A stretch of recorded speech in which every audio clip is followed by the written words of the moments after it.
Qadın həm özünə baxmalıdır, həm də evinə baxmalıdır.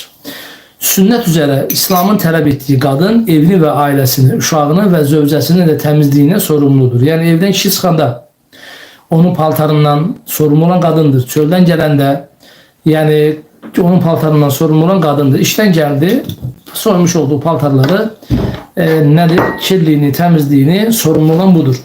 Və burada belə bir yanlış məsələ var ki, qadınlar ümumiyyətlə kişilərin, bəzi ərəb şeyxlərinin və bəzi hocaların mı, kimlərin mi fətvası ki var, yəni qadınlar ərlərinin təmizliyindən və yaxud da evinin təmizliyindən və ya ərinə baxmaqla sorumlu deyildir. Bu kəsinliklə yanlış bir şeydir. İbn-i Teymiyyə rəhmətullah aleyh deyir ki, bu məsələ örfə dönər.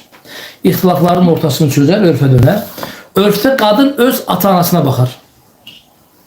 Örfdə qadın öz ata-anasına baxar, öz ailəsinə baxar, öz qəbiləsinə baxar. İndi məsələn elə bir örf adət-ənənə var ki, qəbilədə qadın və kişi işləməz. Evdə qulluqçu var, evdə hizmətçi var. Məsələn, Saudi Ərəbistan bəzi bölgəsində, yəni aldığın qadın evdə hizmət edəməz, uşağına belə baxmaz. Sadəcə onun südünü verər, hətta yeri gələrsə nə edir? Süd verən süd anası belə tuta bilər. Amma lakin bizim örfümüzdə, Azərbaycan örfüdür, Türkiyə örfüdür, yəni bizim bu Qafqaz bölgəsində qadın ərinə hizmət eləməklə sorumludur. Qadın ərinə hizmət eləməlidir.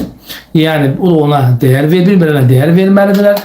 Yəni evin dışını kişilər ödəyər, problemləri kişilər həll edir. Evin içərisini isə nədir? Qadın həll edir. Və bu səbəbdən də qadınlar evinə də, ərinə də baxılmaqla, təmizliyinlə, yeməyinlə, içməyinlə, uşaqlarınla da, geyimlə də, keçimlə də nədir? Qadınlar bu günləri sorumludurlar. Necə ki kişilər yeməkləri ilə, içməklərini, evi ilə, əşyası ilə, nədir? Onların təminatı ilə sorumluysa, hər kəsə qadınlar da evin daxili ilə nədir? Sorumludur.